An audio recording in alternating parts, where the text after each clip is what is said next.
కర్కాటకం వారి కనుక చూసుకున్నట్లయితే కర్కాటకం వాళ్ళు చాలా ఎమోషన్గా ఉంటారు, చాలా మదర్లీ నేచర్గా ఉంటారు, అలర్ట్గా ఉంటారు, చాలా ఎఫెక్షన్గా ఉంటారు. అయితే ఎంత బాగున్నా కూడా నాకు ఇంకా అయినా కనీసం ఈ 2026లో అయినా సక్సెస్ వస్తుందా, హ్యాపీనెస్ పెరుగుతుంది. ఎందుకంటే ప్రతి ఒక్కరికి కావాల్సిన హ్యాపీనెస్ సక్సెస్సే కదా అల్టిమేట్గా.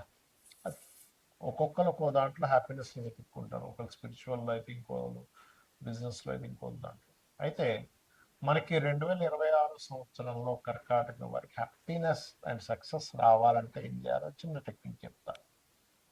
అయితే ఈ యొక్క విషయాలు చెప్తుంది నేనైనప్పటికీ కూడా చెప్పిస్తుంది సాక్షాత్ లలిత అమ్మవారిగా భావిస్తూ. ఫస్ట్ ఆఫ్ ఆల్ మీకుండే గ్రహస్థితి ఎలా ఉందో చూడండి. అష్టమ శని ఎలాగో లేదు, వెళ్ళిపోయింది. అష్టమంలో రాహు ఉన్నాడు, 12వ స్థానంలో గురువు ఉన్నాడు. సో ఇన్వెస్ట్మెంట్స్ కొంచెం ఎక్కువ ఇన్వెస్ట్మెంట్స్ ఎక్కువ ఖర్చులు అవుతూ ఉంటాయి. ధన స్థానంలో కేతు ఉన్నాడు. ఎప్పుడు కూడా మనం ముందుకు వెళ్ళాలి అంటే ఫస్ట్ ఆఫ్ ఆల్ మనం ఏం చేస్తాం, ఎక్కడికైనా వెళ్తున్నాం అనుకోండి, రోడ్డు ఎలా ఉందో చూసుకుంటాం. అక్కడ ఉన్నటువంటి రాళ్ళు రప్పలు ముళ్ళు ఉంటే చూసుకుని జాగ్రత్తగా అడుగులేస్తాం కదా. అలాగే మీకున్న ప్లాంటరీ పొజిషన్ ఫస్ట్ ఎలా ఉందో అర్థం చేసుకొని క్లియర్ చేసుకోవాలి. ధనస్థానంలో కేతు ఉన్నాడు. మనం ఏ ప్రయత్నం చేయాలన్నా కాస్త డబ్బులు ఉండాలి కదా. కాబట్టి ఓం గమ్ గణాధిపతి నమః అనేది రోజు చేసినప్పుడు ఫైనాన్షియల్ గ్రోత్ ఉంటుంది. ఖర్చు స్థానంలో గురువు ఉన్నాడు కాబట్టి మంచి పనికనో ఇంకో పనికనో మాటి మాటి ఖర్చు పెట్టాల్సి వస్తుంది. ఆ ఖర్చుని జాగ్రత్తగా బ్యాలెన్స్ చేసుకుంటూ నవగ్రహాలలో పర్టికులర్గా బుధగ్రహం ఉంటుంది, గుర్తుపెట్టండి. బుధుడు శని, ఈ రెండు గ్రహాల దగ్గర దీపారాధన చేస్తూ, ఓకే, మీరు అంటే ఒక ఈ రెండు గ్రహాల దగ్గర దీపం వెలిగిస్తారు, ఒక 9 ప్రదక్షిణాలు చేస్తారు. అదే ఆలయంలో ఉన్న ఏ దేవతామూర్తికైనా వెళ్ళి ఒక 9 ప్రదక్షిణాలు చేసుకొని కూర్చొని మీరు ఓం నమో నారాయణాయ, ఓం నమో వెంకటేశాయ, ఈ రెండు నామాలని చాంటింగ్ చేస్తూ ఉండండి ఆపకుండా. చేస్తూ ఒక మన అరటికాయలు ఉంటాయి, అరటికాయలు, గ్రాసము, బెల్లము, ఈ మూడు గుర్తుపెట్టుకోండి. అరటికాయలు, గ్రాసము, బెల్లం, ఈ మూడుని తీసుకొని మీకు దగ్గరలో అదే ఆలయం గోవులు ఉంటే ఓకే, లేదంటే గోశాలకు వెళ్ళి దేశీవాలి ఆవుకు పెట్టండి.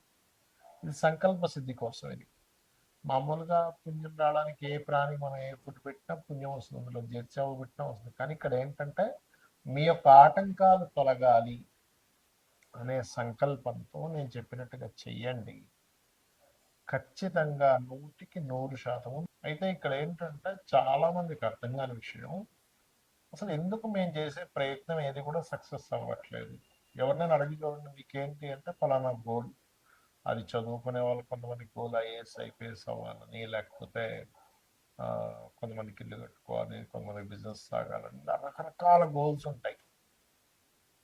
ప్రేమించిన అమ్మాయిని వివాహం చేసుకోవాలని కూడా గోల్ ఉంటుంది. అంటే ఏదైనా కానీ సక్సెస్ అవ్వాలి, అది బిజినెస్ ఏదైనా కానీ. ఎందుకు అవ్వట్లేదు, ఇది మనం స్టడీ అంటారు దీన్ని ఆస్ట్రాలజీలో. ఒక విషయాన్ని స్టడీ చేయడం అంటే కొంతమంది మూడో స్థానం పాడైంది అనుకోండి, అసలు ప్రయత్నమే చేయరు, ప్రయత్నం చేయడానికి భయపడుతుంటారు. ఆశ ఉంటుంది, నేను ఇది అవ్వాలి ఇది అవ్వాలి, అసలు ప్రయత్నం చేసేదే స్టార్ట్ అవ్వదు. అప్పుడు మీరు ఏం చేయాలంటే థర్డ్ హౌస్ అంటే మూడో స్థానంలో ఉండే గ్రహము, మూడో స్థానాధిపతి, వీళ్ళిద్దరూ కలిసి ఇంకో గ్రహానికి అప్పచెప్తారు. ఆస్ట్రాలజీలో ఉన్న గొప్ప సీక్రెట్. ఇంకో గ్రహానికి అప్పచెప్తారని ఒక క్యాలిక్యులేషన్ ఉంటుంది. అది ఆస్ట్రాలజీ నేర్చుకున్న వాళ్ళకి తెలుస్తుంది. ఆ గ్రహం ఏ గ్రహానికి అప్పచెప్పారో ఆ గ్రహాన్ని యాక్టివ్ చేసుకోవాలి ఎప్పుడు కూడా. అప్పుడు ఏమవుతుందంటే మీరు స్టార్ట్ చేయగలుగుతారు. అంటే ఏదైనా ఒక పని ప్రారంభించాలి అంటే మూడో స్థానంలో ఉండే ప్లానెట్, మూడవ అధిపతి యాక్టివ్ అవ్వాలి. అందుకే చూడండి, అసలు అసలు మొదలు పెట్టేసే ఛాన్సే ఉండదు కొంతమంది. కొంతమంది మొదలు పెడతారు కానీ దాన్ని కొనసాగించరు. దానికి కారణం ఏమిటి అంటే వాళ్ళకి ఏడో స్థానంలో ఉండే గ్రహాలు యాక్టివ్గా ఉండవు. స్టార్ట్ చేసేస్తారు, అన్నీ స్టార్ట్ చేస్తారు. జిమ్కి వెళ్ళిపోతారు, 2 రోజులు జిమ్ చేస్తారు, మళ్ళీ ఆపేస్తారు. లేకపోతే ఇంకోటి ఏదో డైట్ అంటారు, 2 రోజులు ఫాలో అవుతారు, ఆపేస్తారు.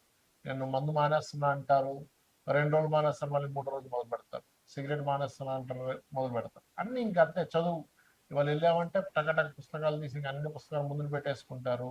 ఓ ఒక రోజంతా విపరీతంగా, 2 రోజులు విపరీతంగా చదువుతారు, 3వ రోజు నుంచి బంద్. ఎందుకు? కారణం ఏమిటి అంటే, దేనికి కారణం? 7వ స్థానం సరిగ్గా లేదు, అంటే దాని కొనసాగింపు సరిగ్గా లేదు. మనకు సక్సెస్ ఎప్పుడు వస్తుంది చెప్పండి?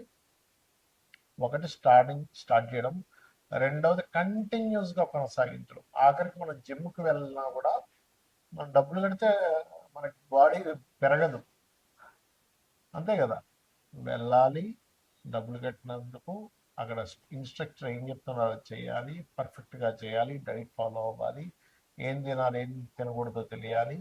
దానికి కంటిన్యూస్గా 1 ఇయర్ 2 ఇయర్ కంటిన్యూస్గా చేస్తే బాడీ బిల్డ్ అవుతుంది. అలాగే మనం ఒక సక్సెస్ రావాలంటే అసలు ప్రారంభించడానికి ఆటంకాలు ఉంటాయి, రెండవది ప్రారంభించింది కొనసాగించడానికి ఆటంకాలు ఉంటాయి, 7th హౌస్ పాడైతాయి.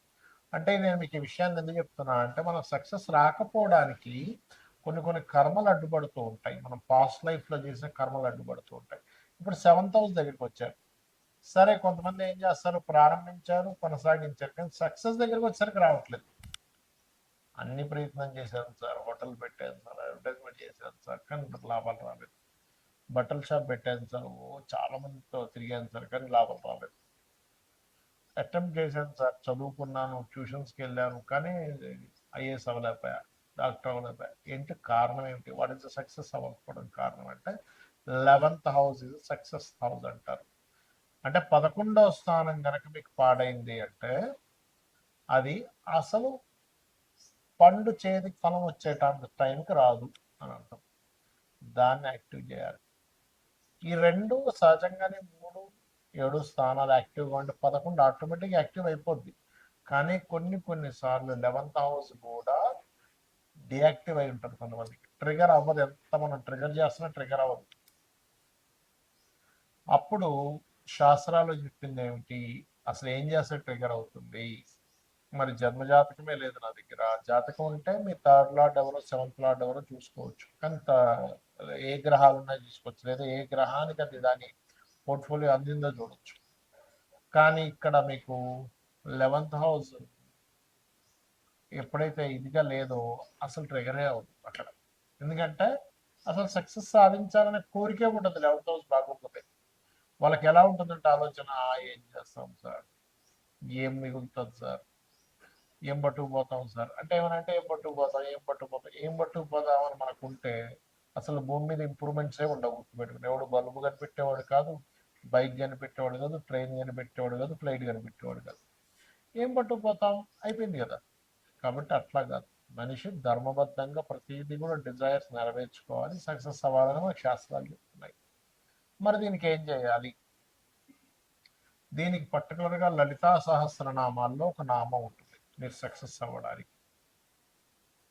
దాన్ని ఏ నామం అంటే అది ఓం ఇంద్రగోప పరిక్షిప్త స్మరతోనామజంగికాయై నమః. ఇది బిజినెస్ ఇంప్రూవ్మెంట్స్కి పనికి వస్తుంది, మీరు సక్సెస్ అవ్వడానికి కూడా పనికి వస్తుంది. ఎందుకంటే మనం అసలు ఒక విషయంలో సక్సెస్ అవ్వట్లేదు అంటే, ఇప్పుడు చూడండి, చాలా మంది తెలియక అజ్ఞానంలో కొన్ని పనులు చేస్తూ ఉంటారు. ఎవడో ఎదుగుతూ ఉంటే వాడిని వెనక్కి లాగుతారు, ఎవడో కొంచెం బిజినెస్ బాగా చేస్తుంటే వాడి బిజినెస్ ఎట్లా నాశనం అయిపోవాలని చూస్తుంటారు. ఇవన్నీ ఏంటంటే కర్మాస్ అంటారు వీటిని. మనకి ఇవన్నీ కర్మలు చుట్టుకుంటూ ఉంటాయి. ఆ జన్మలో వాడు అనుభవించలేదని వెంటనే నెక్స్ట్ జన్మ షిఫ్ట్ అయిపోతాయి. కాబట్టి దయచేసి శాస్త్రంలో చెప్పిన విషయాలు మనం పాటించాలి.